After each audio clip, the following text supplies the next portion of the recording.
So today's lecture is last lecture for veterinary. Veterinary का ये last lecture है जिसमें हम बात करेंगे एलोपैथिक मेडिसिन। इससे पहले हमने जो दवाइयाँ देखी थी वो पहले क्लासिफिकेशन हमने देखा था कि दवाइयों के कौन कौन से टाइप्स होते हैं और उस टाइप के हिसाब से कौन कौन सी दवाइयाँ होती हैं वो हमने देखा।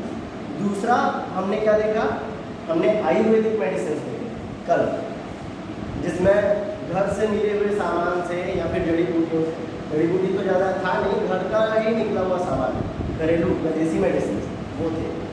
आज देखेंगे एलोपैथिक मेडिसिन और फिर उसका यूज। हमने मेडिसिन और फिर यूज़ नहीं पढ़ा है ना, हमने क्लासिफिकेशन और मेडिसिन पढ़ा है। आज मेडिसिन और उसका यूज़ देखेंगे। तो उसमें सबसे पहला है पोटेशियम परमैंगनेट। पोटेशियम परमैंगनेट हमारी लैब में भी है, आप लोगों ने देखा होगा। ये कौन सी कलर का होता है? पर्पल कलर का होता है। अच्छा, इसको वायलेट भी बोल सकते हैं। पर्पल बोलेंगे तो थोड़ा फीका हो जाता है, वायलेट सही रहता है। वायलेट कलर का होगा ये, इसकी स्मेल नहीं होती है लेकिन वायलेट कलर का होता है। और ये ज़्यादातर किस काम में आता है? डिसइंफेक्टेंट। अब देखो, दो यहाँ हमने इससे पहले जो क्लासिफिकेशन लिखा था ना, उसमें मैंने दो तरह के डिसइंफेक्टेंट लिखा है।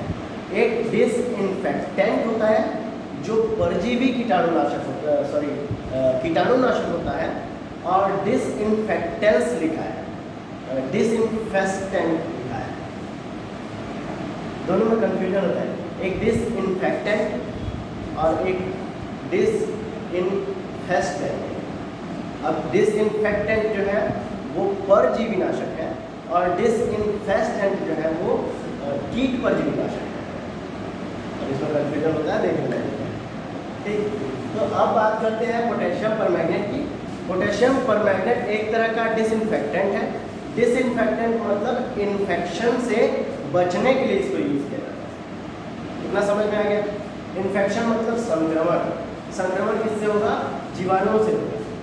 तो जीवाणु को मारने के लिए पोटेशियम परमैंगनेट का यूज़ किया जाता है। Potassium permanganate is used as a disinfectant. Clear? Next is NaCO3 means sodium bicarbonate. अगर ये Na2CO3 होता तो वो सोडियम कार्बोनेट होता। सोडियम कार्बोनेट उसको खा नहीं सकते, वो कपड़े धोने के काम आता है। सोडियम बाइकार्बोनेट है। अब आपको पता कैसे चलेगा मतलब सोडियम बाइकार्बोनेट कौन सा है और सोडियम कार्बोनेट कौन सा है? क्योंकि बाई का मतलब दो होता है। सोडियम कार्बोनेट के फॉर्मूले में Na2CO3 होता है। कंफ्यूजन वहाँ होता है। आपको डरने की ज़रूरत नहीं है और कंफ्यूजन होने की ज़रूरत नहीं है।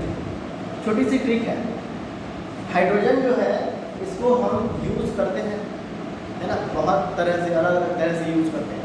तो इतना समझ लीजिए कि जिसमें हाइड्रोजन है वो हाइड्रोजन खाने के लिए है, ऐसा सोच सकते हैं। अब ये हाइड्रोजन है तो खाने के लिए है, उसी को कहा जाता है बाइकार्बोनेट।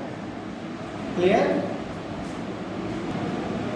इसके अलावा जिसमें हाइड्रोजन नहीं है, हाइड्रोजन नहीं है मतलब Na2 हो जाएगा, वो साफ करने के काम है। सिर्फ Na2CO3 वो सोडियम कार्बोनेट है और NaCO3 सोडियम बाइकार्बोनेट है। अच्छा, सोडियम बाइकार्बोनेट जो खाने का सोडा होता है वो किस काम आता है? एंटासिड। एसिडिटी को दूर भगाता है। इनो वगैरह जो रहता है ना उसमें यही रहता है, सोडियम बाइकार्बोनेट। अब बात करते हैं आइडोफॉर्म। तो आपको कैसे लिखेंगे इंग्लिश मीडियम वाले? Sodium bicarbonate is used as an antacid. As an लगेगा यहाँ एज अ डिसइंफेक्टेंट, क्योंकि डी है, डी के सामने आर्टिकल कौन सा लगाना है? ए। एंटासिड, एंटासिड ए से शुरू हो रहा है तो इसके सामने लगाना है एन। अब देखते हैं आइडोफॉर्म। आइडोफॉर्म क्या किया जाता है? ये इसकी स्मेल जो है बहुत स्ट्रांग होती है और ये घाव धोने के काम में आता है। घाव जब हो जाता है, चोट वगैरह लगती है तो ये उसको धोने के काम में आता है। आयोडीन सॉल्यूशन भी होता है एक तरह का। ठीक, इसके बाद देखते हैं MgSO3, magnesium sulphate. Magnesium sulphate क्या काम करता है? जब दस्त नहीं होता है किसी पशु को, जब किसी पशु को डायरिया मतलब दस्त नहीं होता है तो उस वक्त उसको क्या, ये एक तरह का डायरियल है। डायरियल मतलब दस्त करवाने के काम आता है। क्लियर? Next is thymol.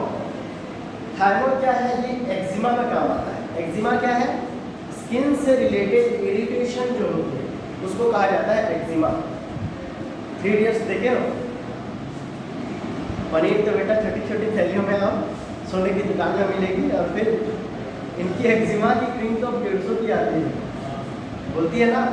फिर वो जो बेलन रहता है उसी बेलन से एक्जिमा की सफाई करके बिजली वाली रोटी खिला देती है। तो वो क्या है, वही एक्जिमा है, स्किन इन्फेक्शन। हमेशा याद रखना, हमेशा याद रखना, स्किन इन्फेक्शन खुजली जो है वो एक्जिमा है, इसमें काम आता है thyroid. Next is phenyl. Phenyl तो सबको पता है, साफ सफाई करने के काम आता है, कीटाणुनाशक है, मतलब डिसइंफेक्टेंट है। Clear. Next is copper sulphate. Copper sulphate blue colour का होता है। कॉपर सल्फेट जो लैब में है ना हमारे, वो देखेंगे ना हाथ में से लेके, मतलब हाथ में तो खाली नहीं लेना चाहिए उसको, लेकिन उसको अगर निकाल के देखें तो बड़ा अच्छा लगता है, वो क्रिस्टल जैसा लगता है। ये क्रिस्टली ये ठोस पदार्थ है जिसका रंग नीला होता है, बड़ा अच्छा सा शाइन होता है इसमें, कॉपर सल्फेट, और इसको नीला थोथा भी बोलते हैं। ठीक। अब ये किस काम में आता है, उल्टी करवाने के काम आता है। कभी कभी क्या होता है, कोई जहरीली चीज़ खा लेते हैं एनिमल्स, तो कॉपर सल्फेट क्या करता है, उल्टी करवाने के काम आता है। कॉपर सल्फेट का घोल, कॉपर सल्फेट का घोल ड्रेंचिंग मशीन, हमने एक पढ़ा है इक्विपमेंट में, हम जब इक्विपमेंट पढ़ रहे थे तो उसमें ड्रेंचिंग मशीन हमने पढ़ा है। ड्रेंचिंग मशीन क्या, दवाई पिलाने के काम आता है। कॉपर सल्फेट को घोलते हैं, ड्रेंचिंग मशीन में डालते हैं और फिर दवाई पिलाते हैं, फिर पिलाते ही थोड़ी देर बाद उल्टी हो जाती है और जहर बाहर निकल जाता है। ठीक है। Next potassium iodide. Potassium iodide क्या कब दिया जाता है, ये मिनरल्स की कमी के लिए दिया जाता है, जिसमें पोटेशियम भी है, आयोडीन भी है, और आयोडीन की कमी के लिए भी ये दिया जाता है। Clear. Potassium iodide is used for lack of iodine. Next is carbonic acid. Carbonic acid जो है ये एसिड सॉल्यूशन के फॉर्म में काम आता है। ज़्यादातर ये गाढ़े और कम गाढ़ा, मतलब ज़्यादा गाढ़ा कम गाढ़ा, कॉन्सेंट्रेट और डाइल्यूट, इंग्लिश में समझ सकते हैं, हिंदी में मुझे भी नहीं आता। सो कॉन्सेंट्रेट एंड डाइल्यूट दो फॉर्म्स में आता है ये कार्बोनिक एसिड। ये किस काम में आता है, घाव की सफाई के लिए काम में आता है।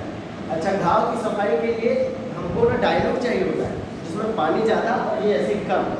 एसिड ज़्यादा होगा तो फिर वो जलेगा, एसिड की मात्रा कम, इसलिए घाव की सफाई के लिए 1% is used for cleaning wounds and 5% solution of carbonic acid is used to clean the floor, फर्श की सफाई के लिए।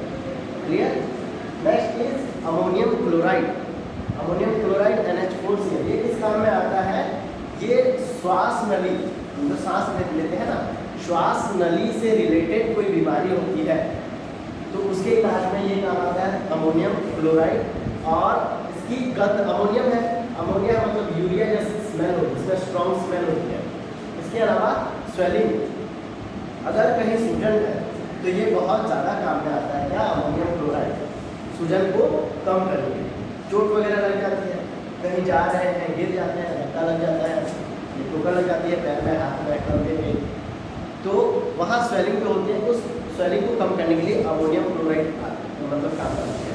अच्छा, अमोनियम क्लोराइड कहीं भी होगा या कहीं पे भी आप अगर अमोनियम या अमोनिया सुनते हैं तो आप हमेशा याद रखना, यूरिया की स्मेल मालूम है ना, यूरिया की स्मेल किसको किसको मालूम है, यूरिया की स्मेल मालूम है, हाँ, तो वैसी ही स्मेल इस अमोनियम क्लोराइड की होती है। एक और चीज़, कभी कभी क्या होता है, ये स्कूल कॉलेज या फिर कई जगह पब्लिक टॉयलेट जो है उसकी सफाई नहीं होती है, लोग जाते हैं यूरिन करते हैं, पानी वानी नहीं डालते हैं, तो बहुत तेज स्मेल आती है, एकदम शार्प, बहुत ज़्यादा शार्प स्मेल जो आती है ना, वो भी अमोनिया की तरह ही स्मेल है। उस स्मेल को कंपेयर कर सकते हैं आप अमोनिया से, अमोनिया की स्मेल ऑलमोस्ट वैसी होती है। तो अमोनिया या अमोनियम कहीं भी आएगा तो आप लिखना स्ट्रॉन्ग स्मेल। क्लियर। और ये किस काम आएगी, स्वेलिंग के लिए। और अब स्मेल आ रही है मतलब रेस्पिरेशन से रिलेटेड डिसऑर्डर। क्लियर। नेक्स्ट है बोरिक एसिड, कैरामल नहीं, बाकी होने के लिए वही बोरिक एसिड है जो कह रहा हूँ, खेलते वक्त हम यूज़ करते हैं, पाउडर आता है वही बोरिक एसिड है, नाम अलग अलग है, वो कंपनी वाला होता है, पैकेट में आता है, खेलने के लिए काम आता है।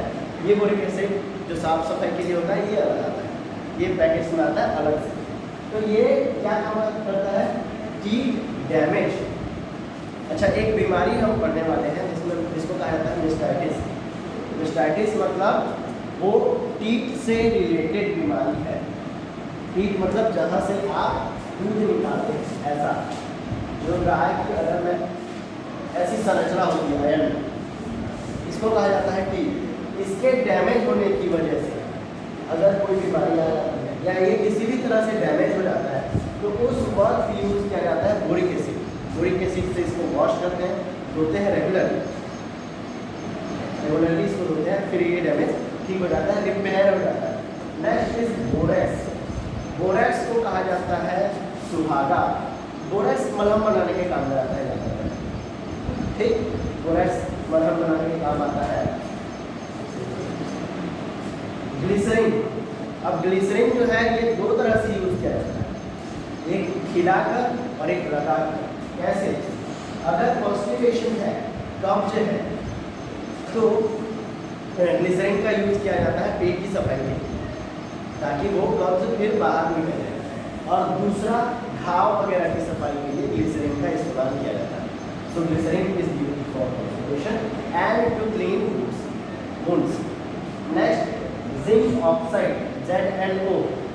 जिंक ऑक्साइड किस काम में आता है, ये एक्जिमा के काम में आता है।